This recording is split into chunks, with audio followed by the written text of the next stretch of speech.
Hi, everyone. I'm Stephanie Crowley, the editorial director of Potatoes in Canada magazine. I'm here today with Dr. Judith Nyiraneza, and she is a researcher at Agriculture and Agri-Food Canada in Charlottetown, PEI. Thank you, Judith, for joining us today for this video. Could you tell our viewers a little bit about yourself and your role at AFC in Charlottetown? Yes, sure. Thank you, Stephanie. I'm a research scientist at Charlottetown Research and Development Center in Charlottetown. My role here is to conduct research in nutrient management and also to identify best management practices to enhance soil health. Thank you for the opportunity to share our results. So I prepared a short presentation about winter cover cropping after potato harvest. So first of all, let's see, why did we do this 2-year study? So research has reported declining soil health under potato-based systems. And as we know, the soil disturbance is quite intense during potato growth, specifically with potato harvest. After potato harvest, if we don't have any crop growing under humid climate with high rainfall, we are going to see increased risk of soil erosion with increased risk of top soil loss. And this will happen more when you have sandy soils. So what are the benefits of winter cover crops? So winter cover crops can offer several benefits. They can help to keep the ground covered. They can increase water filtration. They can also mitigate soil erosion. They can scavenge residual soil nitrate. Specifically after potato harvest, we have high residual soil nitrogen. They can trap the snow, and of course, they can store more carbon in your soil. So in this study, we assessed the benefit of winter cover cropping. We conducted 2 trials. One trial was done at plot scale at Agriculture and Agri-Food Canada Research Farm, where we tested 2 seeding dates. One was done in late September, another one was done in the first week of October. So in research farm, we have 4 treatments. We have a control spring barley seeded at 100 kilogram per hectare, a winter wheat seeded at 150 kilogram per hectare, and winter rye seeded at the same rate of 150 kilogram per hectare.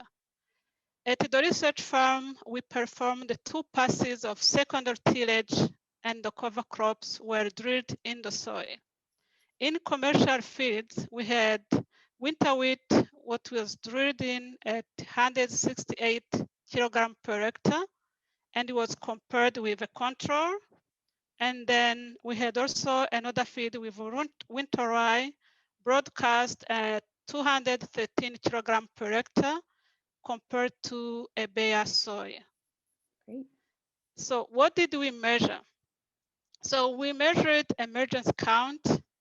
We measured soil nitrate at a different date. So in spring, in fall, and over the summer during winter cereal growth.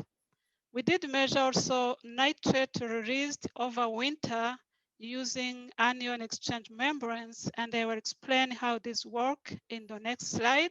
Great. And we measured winter rye and winter wheat yield. So anion exchange membranes, they are synthetic electrostatically charged organic polymers, and they are attached on a fishing line. And then this is also attached to a flag that's facilitate the retrieval when we go back in the field. And they are inserted in fall, and they left over winter in the soil at a depth of around 15 centimeters, and we take them out late April. The advantage of using anion exchange membranes is they integrate temporal fluxes of nutrient. The other measure we did take was to measure the soil particles detached by raindrop impact. So a splash pans, it's just a tray that had a upslope and downslope compartment. So the open inner cylinders is pushed on the ground, and the raindrop will hit this side, and the particles are collected in this catching tray. Then we have a wall of 10 centimeters. Okay. And we do drain water after a heavy rainfall. And this is not by any means a measure of soil erosion, but we know that the particle detachment is the first phase during erosion. It's just to see how our winter cover crop are actually helping to keep our soil particles together. And then we collect this soil in the splash pans, we dry them, and we analyze them for carbon and nitrogen content. Okay. So some results from this trial. So the emergence count reflected the seeding rate. So where we had higher seeding rate, of course, we had higher emergence count, and that's what's expected. If we go to amount of splashed soil particles, we can see that here we have on y-axis, we have splashed soil particles in kilogram per meter square. So we can see that amount of soil collected was higher with the control when we compare with the spring barley and winter rye or winter wheat. Okay. And in 2017, we did see that winter rye significantly decreased amount of the soil collected. You can see that we had higher amount of soil particles collected in 2016 simply because the splash pans were left in the ground for a longer period, around 61 days, and in 2016-17, they were left only for 47 days. Okay. And the amount of carbon and nitrogen in this amount of the collected soil, they did reflect, they were proportional to the amount of collected soil. Mm. And you can see that for the carbon content, we had comparable values between the control and winter cover crop, but numerically, these values are lower. And then in 2017, we can definitely that we have lower values with winter cover crop. Right. And the similar trend was observed also for the nitrogen content. Okay. Nitrate were also measured. Here I'm presenting the result from commercial field. We did see that the reduction of nitrate content in soil was only observed in 2 commercial fields, but we did see comparable values in trial conducted at a research farm. Okay. So here, for example, I'm reporting the field where we have winter rye compared to the control, or winter wheat compared to the control. Mm-hmm. And we can see different date, October 6, November 7, May 8, and September of the following year. Mm-hmm. And here we have the values collected on anion exchange membranes. Okay. So we can see that always we had winter rye or winter wheat, they were associated with lower values of nitrate in the soil, except in this time, close to after harvesting winter cereal, we had higher nitrate with winter cereal than the control. This is because in spring, because we intended to harvest this winter cereal, we did apply 100 kilogram of nitrogen. Okay. That's why this is reflected. during the winter cereal growth, where we have higher nitrate in the soil. Okay. So to summarize, winter cover crops can reduce nitrate content in certain cases. They can also reduce soil particle detachment by raindrop. And they can reduce carbon nitrogen that are susceptible to be lost via runoff. They can also constitute a good source of revenue. And why winter rye tended to perform better, if we base our interpretation of the parameter we analyzed, we don't have an answer. I can just think that maybe this was due to the difference in the root architecture. Okay. Maybe we have a better water filtration at the winter rye than winter wheat. So I will go through in the next slide the question I received from Stephanie, and then you will also have an opportunity to ask additional questions. Okay. So your first question was, what if a farmer doesn't want to harvest the cover crop? Is it necessary to terminate the cover crop? So my answer to this question would be that I don't see any problem to terminate the winter cereal.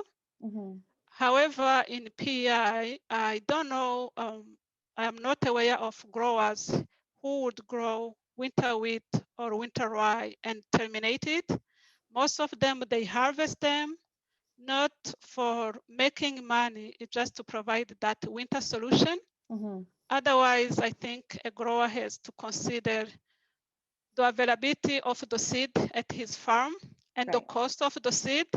And there may be other alternatives, such as spring barley does germinate quickly, or oats, and those will be winter killed, and then he does not have the problem to terminate them.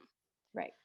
Your second question was about the benefit of cover crop planted after potato harvest, and if I can explain why soil erosion occurs more frequently in the spring and the fall.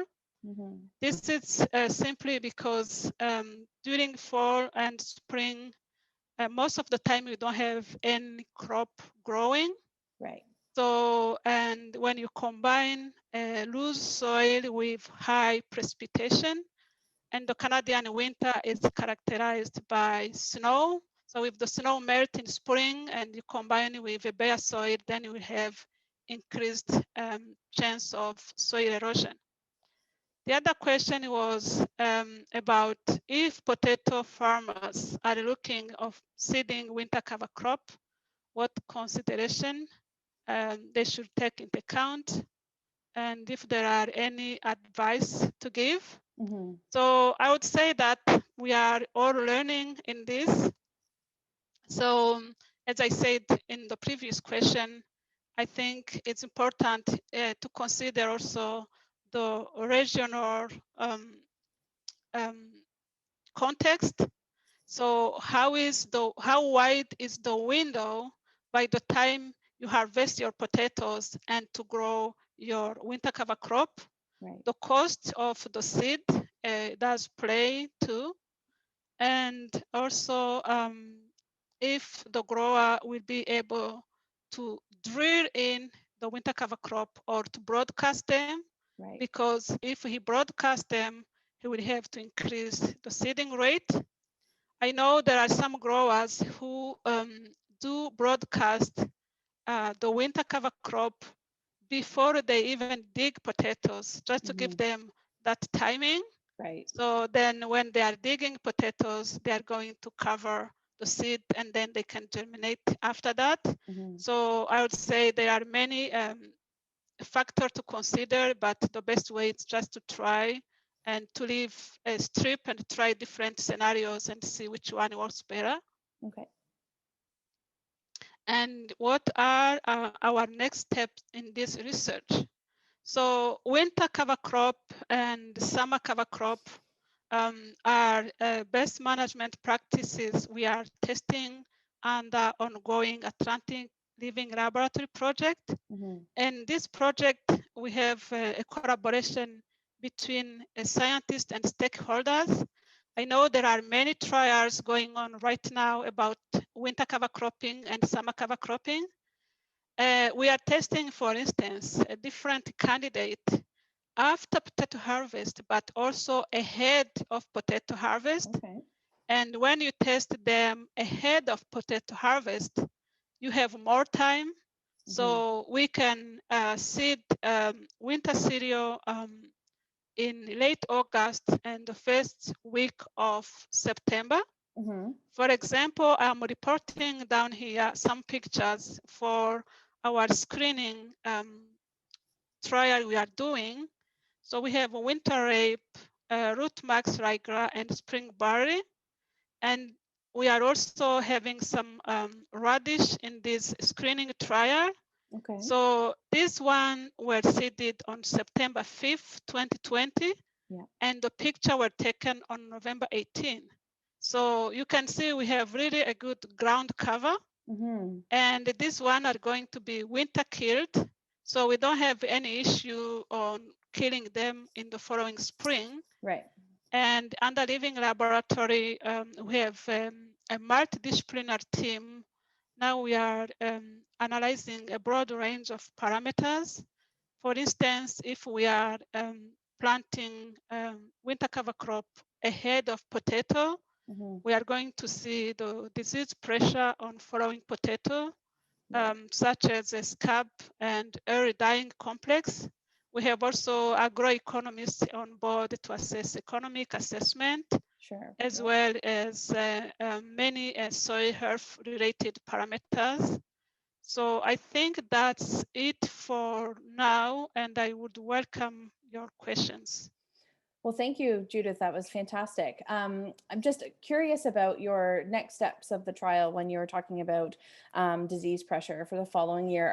Is there disease pressure? Is that a concern for planting cover crops after harvest, as it might be planting them, after summer, as in your next steps? So you mean like winter cover cropping ahead of potatoes when you plan to have potatoes in the following spring, or Sorry, after? No, after. So with your original study, was disease pressure of those crops a concern as well?